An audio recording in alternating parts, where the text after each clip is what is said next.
Хэдүүлээ өмнө зарим эвгүй түүхүүдээр сталкер гэж хүмүүсийн талаар ярьсан. Сталкер гэхлээр хийсэн үйлдэл бүрийг чинь явсан газар болгон чинь дагаж заримдаа бүр муу зүйл хийх боломжоо хайдаг, одоо тагнадаг хүмүүс гэсэн үг. Тэгээ саяхан би Netflix дээр Baby Reindeer гэдэг нэртэй кино үзсэн. Энэхүү кино бол нэлээд бүүн болсон. Тэгээ би өөрөө бас үзсэн.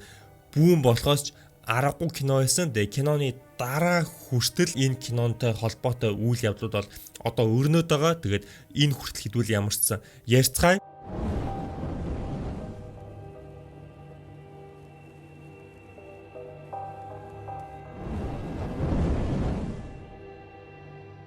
Киноны үйл явдлыг товчхон сүртэй спойлердохгүйгээр ярьж өгье. Ерөнхийдөө бол нэг комедийн залуу хүн талаар гардаг, өөрөө алдартай комедиан болох мөрөөдөлтэй Дони гэж залуу өөрийнхөө мөрөөдлийг дагах явцдаа нэг пабд одоо зөөгч бармен хийдэг залуу хүн талаар гардаг. Мань хүн бол өөрөө 34-тэй залуу байгаа. Тэгээд нэгэн сайхан гэгээлэг нартай өдөр ажил дээр мөрөөрөө ажиллаа хийж сууж байхад Марта гэдэг нэгэн бүсгүй орж ирдэг. Өөрөөс нь эгчмэд 48-тай байлаа. Өөрөөс нь нэг ямарсан 10 гаруй эгч бүсгүй орж ирдэг. Тэр бүсгүй пабд орж ирээд нэлээд сэтгэл санаагаар унсан уйлаад байж хахад нь Дони гэдэг манай гол дүрийн залуу бол цай санал болгосноор ер нь бүх зүйл ингээд эхэлж байгаа. Тэгээ бүсгүй өөрөө ингээ уйлаа жоох сэтгэл санаа тиймэрхүү байгаа учраас бол залуу бол ингээд аль болохоор хөөрхөн сэтгэл санааг нь гайгүй болгох гээд ингээд айгүй нүүр өгдөг. Тэгээ тэрхүү өгсөн нүүр өгөлт бол өөрийнх нь амьдралын хамгийн том алдаанууд болж хувирдаг. Жохон нүүр өгсөн чи өөдөөс бөксөгчлөө гэж монголчууд маань эртээр үеэс ярьдаг. Гол дүрийн залуу маань Монголын зүрх зүгнүүд сайн мэдгүй учраас энэхүү өөрхөнд орсон байдаг. Түр гэж байгаа guys.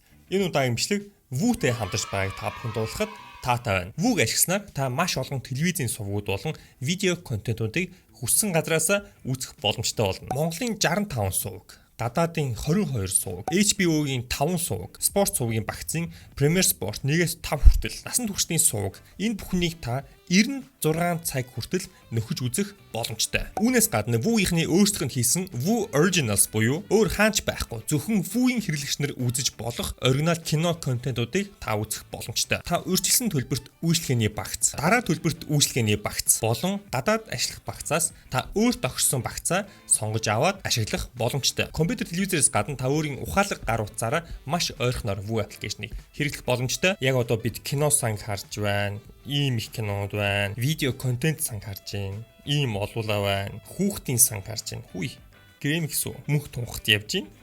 Харж байгаа. Бас караокенууд ч гэсэн байгаа. Та бүхэн Voo-гийн талаар дэлгэрэнгүй мэдээллийг эсвэл Voo аппликейшнийг татах холбоосыг доор description хэсгээс аваарай. Ингээд бичлэг рүү эргээд орцгоё. Буруу хүндээ нүүр өгсөн. Явж Марта нь өөрөө бүр амар сталкер авгаалж таарсан. Манай залуу Мартагаас салахыг хүсэн ч Марта залуугаас салахыг хүсээгүй. Тэгээ бүр өдөр шөнөгүй өөр дүн бичээд явсан газраар нь дагаад, ажиллаа нөгөө комеди хийж яхад нь дагаад, паб руу норж дагаад, ер нь бас салаагүй. Юу үлээдээ 40,000 мэйл, хэдэн зуун voice message юу ч үлээдээ зүгээр л амьдралд нь ингээ хүчээр ороод ирсэн гэж хэлэхэд бол болно. 41,071 emails, 350 hours of voicemail, 744 tweets, 46 Facebook messages, 4 fake Facebook accounts, 106 pages of letters, and 1 cup of tea. Ингэж ярихлаар зарим хүмүүс ингэж бодож магадгүй яах вэ зүгээр нэг ахвиг насны эмч нэг залууд дурлаа л үз тэгээд нэг хідэн мессеж чат явуулаад үз тэ зүгээр ягаад блоклж болов ингэж бодож магадгүй. Энэ бүх үйл явдал бол кинон дэр гарна. Би өөрөө сүнснээс ч айдаггүй булчинтай том уба. Тэгсэн ч гэсэн Марта намайг айлгаж дөнгөсөн. Яг энэ кино үзээд ёо сталкер руу чи бас хүний амьдралд ингэж нэрээ нөлөөлөх юм байна да гэсэн бодол орж ирнэ. Тэгээ хамгийн сонирхолтой нь юу вэ гэхээр энэ кино энэ бидний түрүүний ярьсан үйл явдал бүгд босон явдлаас сэтүүлсэн гэвэл та итгэхгүй. Тэгэд үүгээр зогсохгүй guys.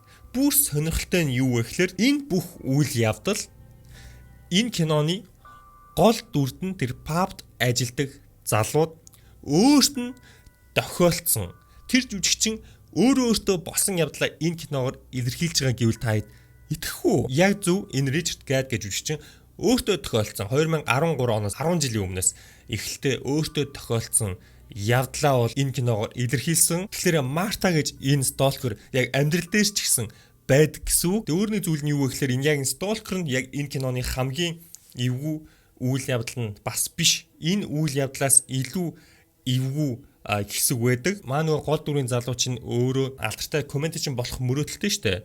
Тэгээд ингээд хөөрхий хүмүүс өөрийнх нь хошигнолд нь нээхгүй жоохон бүтлгүй заяа, жоохон бүтлгүй.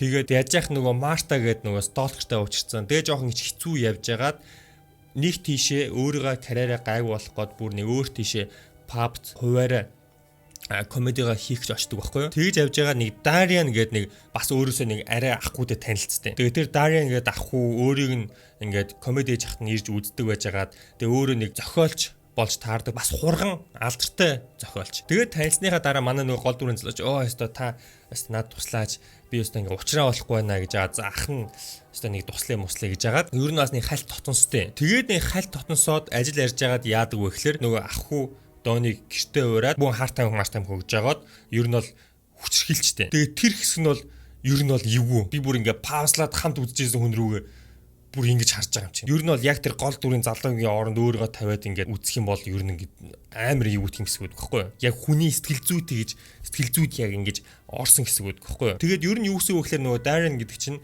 өөрөө ер нь бол ингээ тэр залуу зүгээр л ашиглахыг хүсэж байсан. Ясм дээр зүгээр л хар тайм хөгөөл хүчнэдэл тэгээд ингээд зүгээр ах нь од болгоно гэж ингээд явж байгаад чи бас од болгоо чамд авиас байна гэж хөөрөж байгаа л шүтэ хүчрхийлэх санаатай байсан гэсэн үг байхгүй анханасаа. Ер нь хаасаагүй л нэг ах нь өстой чамайг од болгоно хич нь өстой чамайг од болгоно гэж байгаа л өөртөө буруугаар ашиглах санаатай хүмүүс ер нь байдаг тийм үү. Залуу хүмүүс чинь ингээд өстой би ингээд од болгоно гэсэн одоо мөрөөдлөө тэгээд тэрний гадлаа юу ч хийгээс буцахгүй хүмүүсийг одоо ашигладаг гэх юм уу. Тэгээ тэр Дариан залуу бол яг тийм хүн төрлийн хүн болж таарсан. Тэгээ ерөнхийдөө киноны түүх бол иймэрхүү.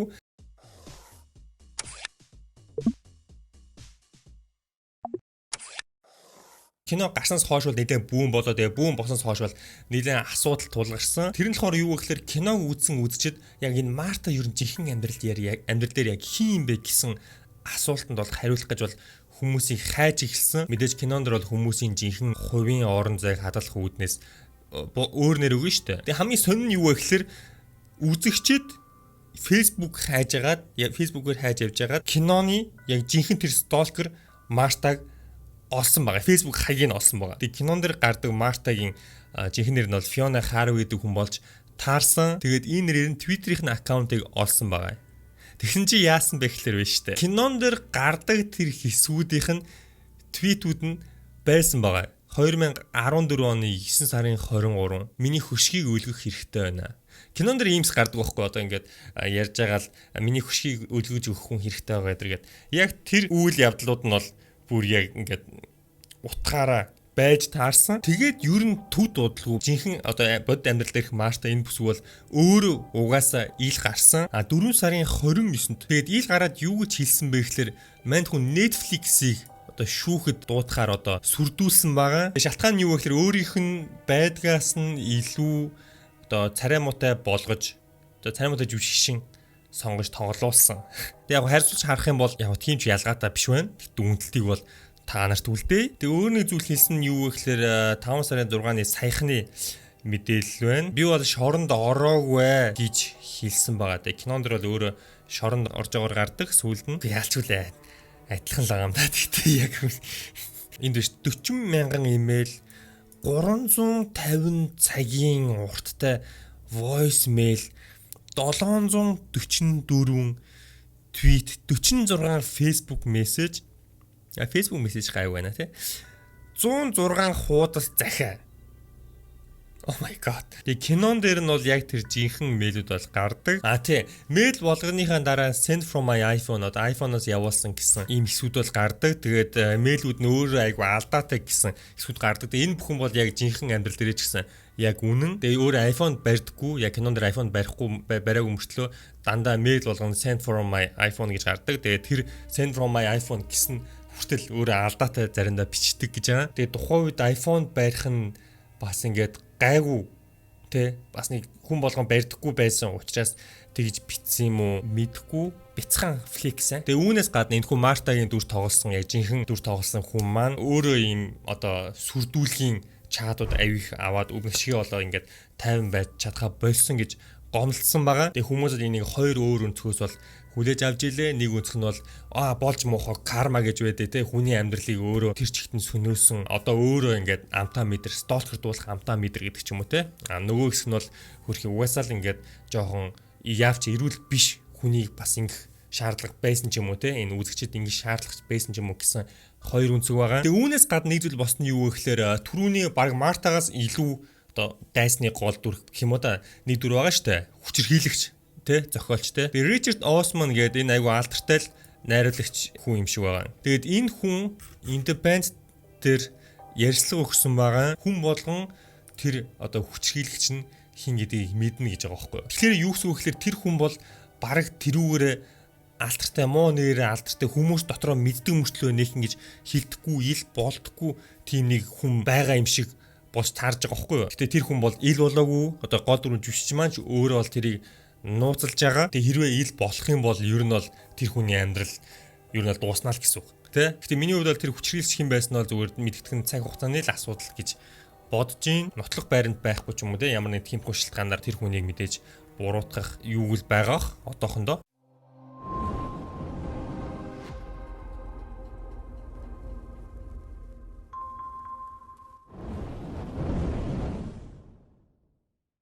За ер нь бол иймэрхүү. Тэгээ Baby Render гэх сүүлийн үед бүүн болоод байгаа киноны талаар тэгээ энэ киноны эргэн тойронд болж буй сүүлийн үеийн хов живийн талаар ярилцлаа. Тэгээд хүн болгон лайк дарчигчтэй бүтүүлээрэй. Тэгээд дараа нь уулзлаа. Түр баяртай guys.